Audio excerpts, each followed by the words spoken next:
Di awal film, kita diperlihatkan pasangan suami istri Juan dan Adela yang sedang menempuh perjalanan melewati pegunungan tandus.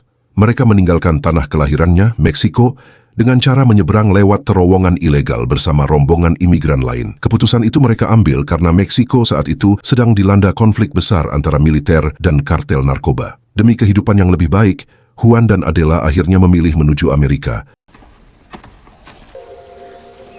Cerita lalu berpindah pada narasi tentang kondisi Amerika di bawah kepemimpinan New Founding Fathers of America, NFFA. Setelah sempat tergeser oleh Presiden Charlie Ruan, NFFA kembali berkuasa dan menghidupkan lagi tradisi purge yang sebelumnya sempat dihentikan. Namun kali ini purge terasa lebih brutal.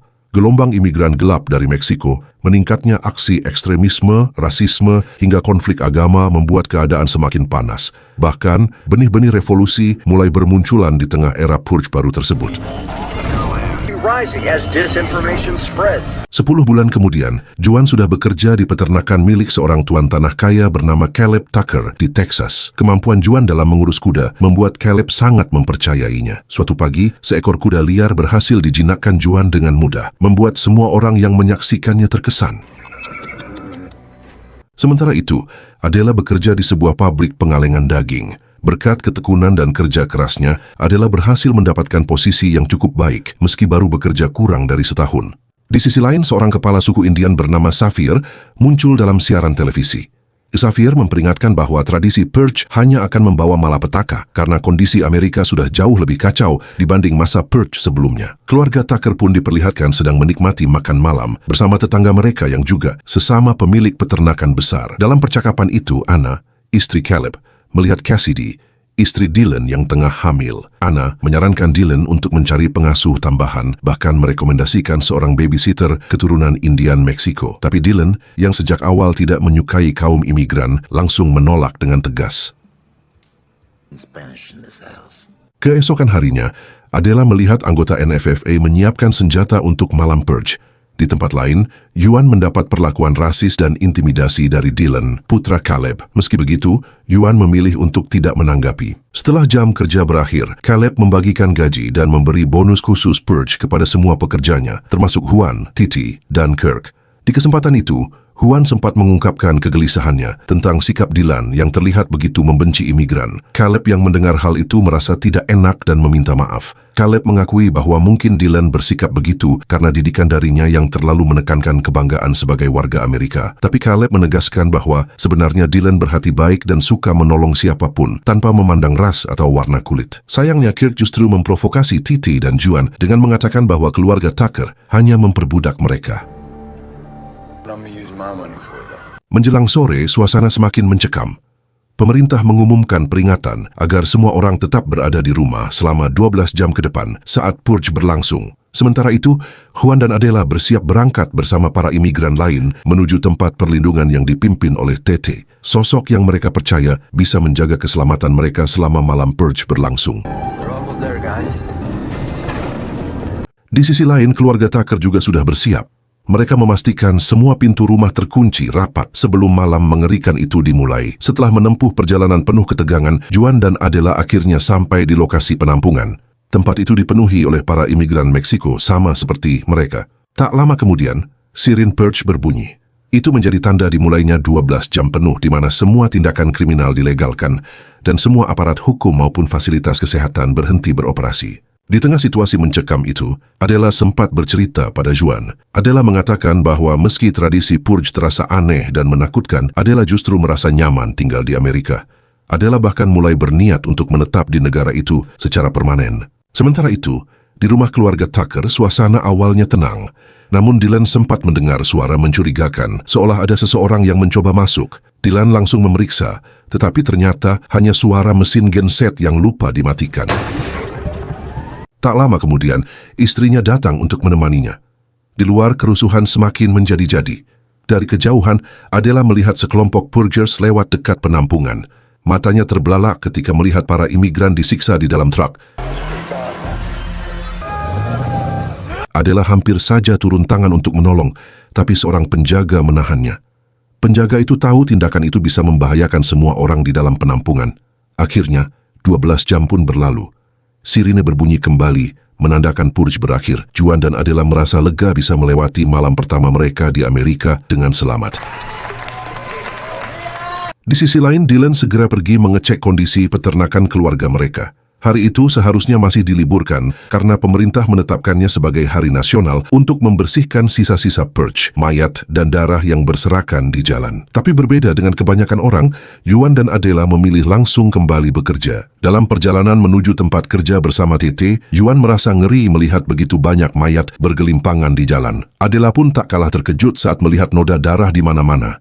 Namun ternyata, apa yang mereka lihat hanyalah permulaan dari kengerian yang lebih besar. Di kediaman keluarga Tucker, sekelompok orang NFFA tiba-tiba muncul di kandang kuda. Mereka menyerbu dan langsung menyandera seluruh anggota keluarga Tucker.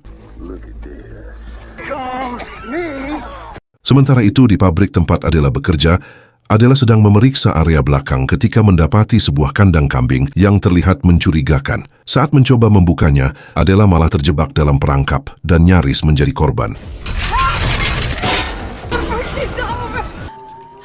Beruntung bosnya Darius datang tepat waktu dan berhasil menyelamatkannya.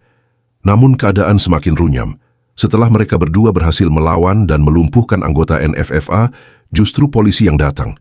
Bukannya menolong, aparat malah menangkap Adela dan Darius, mengira mereka berdua telah melakukan pembunuhan. Di sisi lain, Juan bersama sahabatnya, Tete, baru saja tiba di peternakan Tucker. Suasana di sana terasa janggal karena terlalu sepi. Kecurigaan mereka terbukti ketika di halaman belakang terlihat keluarga Tucker sudah ditahan dan bersiap untuk dieksekusi. Salah satu pelaku kemudian membuka topengnya, dan ternyata pria itu adalah Kirk, karyawan Caleb sendiri.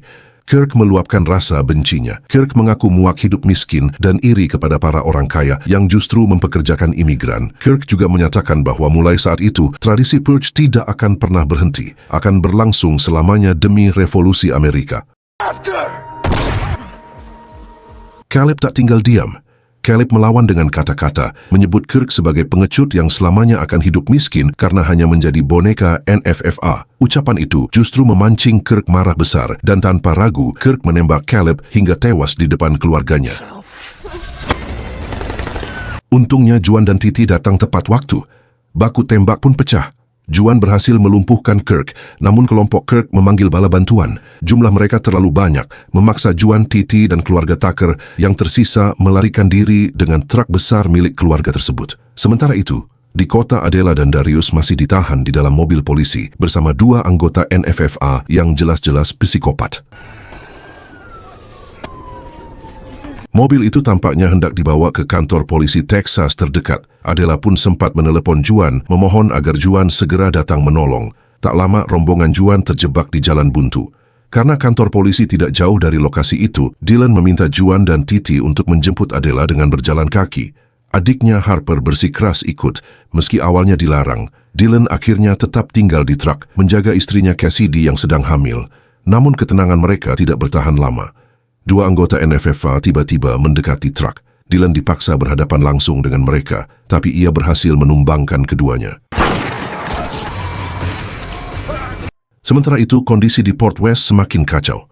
Terjadi baku tembak besar antara polisi dan kelompok NFFA. Bahkan sebuah roket menghantam mobil polisi yang membawa Adela dan Darius. Beruntung keduanya berhasil selamat meski harus melawan dua anggota NFFA di dalam truk. Dengan usaha keras, mereka berhasil menyingkirkan lawannya. Tak lama kemudian, Juan muncul bersama Titi dan Harper. Mereka segera mengawal Adela untuk kembali ke truk. Darius menolak ikut karena Darius ingin kembali menjemput istri dan anaknya di rumah. Akhirnya, Juan, Adela, dan keluarga Tucker berhasil meninggalkan kota. Dalam perjalanan, mereka berhenti di sebuah pom bensin untuk beristirahat, mengisi bahan bakar, dan mencari persediaan makanan. Di sana, Harper menemukan bendera NFFA yang tergeletak di samping mayat, lalu membawanya. Dari siaran televisi, tersiar kabar bahwa kerusuhan hari ini adalah lanjutan dari purge semalam. Banyak pihak memanfaatkan momen itu untuk memicu revolusi karena mereka menilai satu malam saja tidak cukup untuk melampiaskan amarah. Akibatnya, kekacauan terus berlanjut tanpa izin resmi dari NFFA. dan belum ada kepastian kapan semua ini akan berhenti. Mendengar kabar itu, Adela memberitahu kelompoknya bahwa hampir semua kota sudah dilanda kerusuhan, termasuk Miami dan Austin yang letaknya tidak jauh dari Texas. Di tengah kepanikan, TT menyalakan siaran radio dan terdengar informasi penting. Meksiko dan Kanada membuka perbatasan untuk menampung warga Amerika. Tapi kesempatan itu hanya berlaku selama 6 jam sebelum pintu perbatasan ditutup kembali tanpa kepastian kapan akan dibuka lagi. Menyadari peluang sempit itu, Juan dan yang lain sepakat untuk menuju Meksiko karena jaraknya lebih dekat dibanding Kanada. Dalam perjalanan, Dylan akhirnya membuka diri. Dylan meminta maaf kepada Juan atas sikap rasisnya. Dylan mengaku hanya ingin melindungi keluarganya, tapi kini Dylan sadar Juan adalah orang baik dan bahkan berterima kasih kepadanya. Tak lama setelah itu, truk mereka dikepung oleh sekelompok anggota NFFA. Situasi sempat mencekam, tapi Harper dengan cepat mengibarkan bendera NFFA yang ia ambil di pom bensin, sambil berpura-pura menjadi bagian dari mereka. Aksi nekat itu berhasil membuat para penyerang mundur dan membiarkan mereka lewat. Setelah menempuh perjalanan panjang, rombongan akhirnya tiba di El Paso, sebuah kota kecil yang berbatasan langsung dengan Meksiko. Meski tujuan mereka sudah dekat, kondisi kota itu ternyata lebih parah dibanding wilayah lain di Texas. Celakanya, truk yang mereka tumpangi terjebak di jalan buntu, memaksa mereka melanjutkan perjalanan dengan berjalan kaki. Mereka berusaha saling bahu-membahu menembus kota yang nyaris hancur. Di satu titik, mereka berusaha berlindung di sebuah bioskop. Namun tiba-tiba, sebuah tembakan bazooka menghantam bangunan, memisahkan kelompok itu. Adela bersama Cassidy terjebak di dalam gedung. Juan meminta mereka bergerak ke bagian belakang agar bisa bertemu kembali. Saat menyusuri bagian dalam bioskop, Adela dan Cassidy berjalan hati-hati. Mereka bahkan sempat berhadapan dengan beberapa anggota NFFA. Untungnya, Adela berhasil melumpuhkan mereka dan melindungi Cassidy.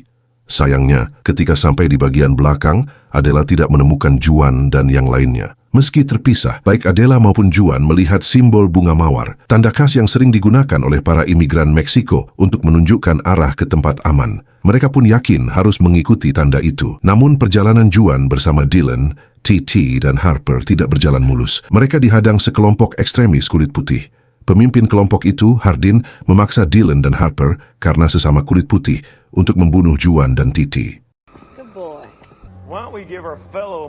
Dylan jelas menolak, membuat situasi semakin panas. Dalam kekacauan itu, Titi tewas dieksekusi oleh Hardin yang murka. Untungnya pasukan militer datang menyerang kelompok ekstremis itu. Kesempatan itu dimanfaatkan Juan untuk melawan balik.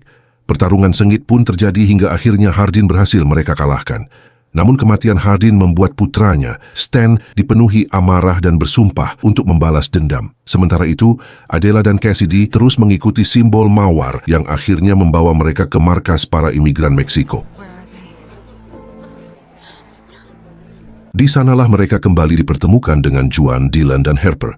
Namun kebahagiaan itu terasa hambar karena mereka harus menelan kenyataan pahit, Titi sudah tiada. Belum lama mereka sempat merasakan hangatnya pertemuan, berita mengejutkan muncul di layar televisi. Militer El Paso dikabarkan dipukul mundur oleh NFFA, dan yang lebih buruk, perbatasan menuju Meksiko resmi ditutup. Di tengah rasa putus asa itu, seorang tetua bernama Maria masih menyimpan secercah harapan. Maria membawa para pengungsi untuk bertemu dengan Xavier, kepala suku Indian Texas. Xavier kemudian menawarkan jalan keluar, sebuah jalur rahasia yang hanya diketahui sukunya, yang bisa menuntun mereka menyeberang ke Meksiko.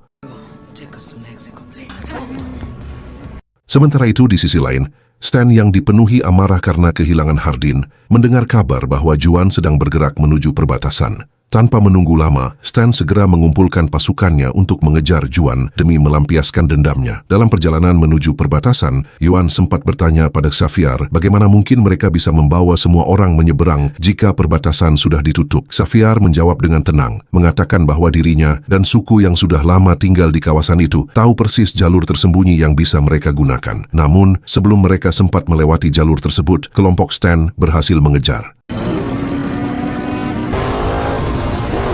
Situasi pun berubah menjadi genting. Xavier segera meminta para perempuan bergerak lebih dulu, sementara Xavier bersama pasukannya bertahan menghadapi serangan kelompok ekstremis itu. baku tembak pun pecah. Dentuman senjata bersahut-sahutan membuat udara sekitar dipenuhi rasa tegang. Karena kalah jumlah dan semakin kehabisan amunisi, kelompok Xavier serta Juan terpaksa mundur ke perbukitan. Tetapi Stan yang dibutakan dendam tak membiarkan mereka begitu saja. Pasukannya terus memburu hingga ke tempat persembunyian. Di sebuah bangunan tua di perbukitan, Xavier menyiapkan jebakan. Berkat penguasaan medan dan kemampuan bertempur, pasukan Xavier berhasil melumpuhkan sebagian besar lawan. Juan, Dylan, dan Adele juga berhasil menaklukkan musuh mereka masing-masing. Namun, ketegangan belum berakhir. Adela berhasil ditangkap oleh Stan, yang berniat menjadikannya sandera agar Juan kehilangan kendali. Untungnya, dengan bantuan Dylan dan sisa pasukan Xavier, Juan berhasil merebut kembali Adela dan akhirnya mengakhiri hidup Stan. Pertempuran itu berakhir dengan kemenangan mereka.